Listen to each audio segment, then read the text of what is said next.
Olá, professores e professoras! Vamos para a nossa terceira aula de conhecimentos docentes. Estou assim tentando fazer com muito carinho, com muito amor para cada um de vocês. Espero uma aprovação em massa da nossa turma. No primeiro encontro eu falei sobre currículo, planejamento e avaliação. No segundo encontro eu falei sobre alguns teóricos da educação. Vamos ver se vocês recordam quais são esses teóricos da educação. Falei sobre Vygotsky, Piaget, Maria Montessori e Freinet. Mas hoje eu tenho que falar sobre outros teóricos para que demos conta de tudo aquilo que eu mandei em apostila para vocês. E vou começar falando hoje sobre Paulo Freire. Paulo Freire é um educador brasileiro, pernambucano, de uma família muito humilde, e ele foi alfabetizado por sua mãe quando ele tinha 7 anos, no quintal da sua casa, embaixo de uma árvore. A mãe pegava um graveto e ensinando as sílabas simples, complexas, e foi ensinando Paulo Freire a ler e a escrever. Mas ele estudou bastante, né? Se tornou um grande educador, uma grande referência nacional. Mas até chegar esse momento, né, ele teve toda uma trajetória. E ele foi, gente, para São Paulo. Quando ele chegou em São Paulo, o Paulo Freire chegou no exato momento que havia uma eclosão da construção civil. Muitos prédios sendo construídos. E aí ele percebeu o seguinte, que aquelas pessoas que trabalhavam na construção civil, eles não sabiam ler nem escrever. E percebeu também que eles não iam para a escola porque a faixa etária deles não era correspondente àquilo que se encontrava na escola. Então, o que ele fez? Ele criou um método de alfabetização de adultos. Nesse método de alfabetização de adultos, ele levava em consideração as palavras que faziam parte do dia a dia dessas pessoas. Então, quando se falar na prova de alfabetização de adultos, em palavras significativas, em uma aprendizagem pelo contexto, estaremos falando de Paulo Freire. Então ele usava palavras, por exemplo, como cimento, como massa, como tijolo, para ensinar a ler e a escrever. Claro que Paulo Freire teve também uma conotação política. Ele também foi considerado um educador político, porque ele tinha falas bem interessantes, tais como, ele dizia assim, que cada vez que o ser humano toma posse da leitura e da escrita, ele se emancipa como cidadão. Se emancipando como cidadão, ele sai do estado de menoridade e tem condições de ser sujeito da sua própria história. Então, com essas visões políticas e essas falas muito políticas, muito emancipadoras, ele acabou sendo exilado, depois ele volta ao Brasil, ele foi o secretário de Educação de São Paulo, na época ainda menino, Mário Sérgio Cortella, que trabalhava com o Paulo Freire. Então, o Paulo Freire, a grande contribuição dele para a questão educacional foi justamente a questão da alfabetização de adultos. Não esqueçam. Vamos falar também um pouquinho hoje sobre o Philippe Perrenot. O Philippe Perrenot, gente, eu sempre brinco que é o queridinho do MEC. Ele é autor das habilidades e competências. Então, todos os documentos do MEC, inclusive a BNCC, apresentam as questões das habilidades e competências. Mas, prof, habilidades.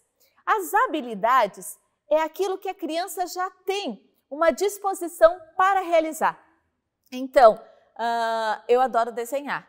Isso está em mim. Adoro desenhar, adoro cantar. Mas se por acaso essa habilidade que eu tenho não seja trabalhada, não vamos trabalhar na escola, será que isso vai virar competência? Não. Então, a habilidade é uma predisposição para a realização de uma determinada atividade. E a competência é a habilidade já trabalhada. O papel do professor é justamente esse, de instigar, fazendo com que a habilidade se transforme em competência. E isso é a ideia de quem? Do Perrenot. Perrenot não é morto não, tá? Me perguntaram esses dias, não, ele é vivo e ele é o queridinho do MEC. Mas no Brasil nós temos um discípulo do Perrenot, que é o professor Celso Antunes, que também discute naqueles livrinhos amarelos que tem em todas as escolas a questão das habilidades e competências, que acabaram fomentando as áreas do conhecimento apresentadas pela BNCC. Bom, já falamos um pouquinho sobre o Paulo Freire, um pouquinho sobre o Philippe Perrenot, e eu vou ter que falar para vocês sobre o Ovide de Crolles.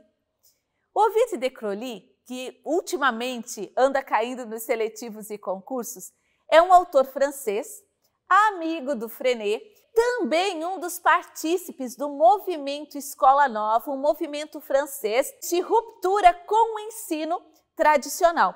Então, o de Crolles, para vocês terem uma ideia, falava muito sobre a questão da linguagem, do desenvolvimento. Foi ele o primeiro a falar sobre texto visual, que ninguém falava até então, no desenvolvimento da questão da linguagem propriamente dita, mas eu tenho que contar para vocês que o nosso amigo de Crolles, ele foi expulso de 7 escolas por indisciplina. Aí, uma vez educador, ele queria um tipo de aula diferente que tirasse as crianças de um atrás do outro. Então, ele propôs aulas em círculo, né? Tirar as crianças de dentro da sala de aula para conhecerem o mundo. Então, ele foi muito revolucionário porque ele viu que com ele não dava certo o ensino tradicional, tinha que inovar. Então, ele também, como educador, propôs um método totalmente diferente do tradicional, totalmente diferente daquilo que se tinha até então. Bom, estou falando bem en passant, vocês sabem que na aula ao vivo a prof vai discutir todas essas questões. E agora eu tenho que falar um pouquinho para vocês do Rousseau. Quem foi Rousseau? Na verdade, o Rousseau é da filosofia, gente. Aí vocês vão estar dizendo assim, tá, prof, mas o que eu tenho que estudar esse cara da filosofia? Esse filósofo, ele cunhou a seguinte frase: o homem é bom por natureza, a sociedade é que o corrompe. Então, ele vem discutir as questões éticas. E isso é trazido para a educação para que o professor também discuta as questões éticas. Quando é que você é ético dentro da escola? Quando é que você está se posicionando eticamente em relação ao ensino, em relação ao seu relacionamento com os colegas de trabalho, em relação ao desempenho das suas atividades? Então, eles usam o Rousseau e todo o seu aparato, toda a sua discussão sobre ética, para que paremos e pensemos dentro do exercício do magistério, quando é que nós estamos nos valendo dos preceitos de Rousseau. Então, nessa nossa aula de hoje, nós falamos sobre Paulo Freire, Philippe Perrenot, de Crolles e Rousseau. Todos estes autores que corroboram para as reflexões educacionais, eles estão no nosso material apostilado. Nas aulas ao vivo, a prof vai elucidar todas as questões. Aqui eu dou um tira-gosto, falo bem en passant, ou como diriam os franceses, plus à moi, bem mais ou menos. E na sala de aula nós vamos terminar esse conteúdo com direito à musiquinha e à paródia. Fechou? Beijo grande da prof.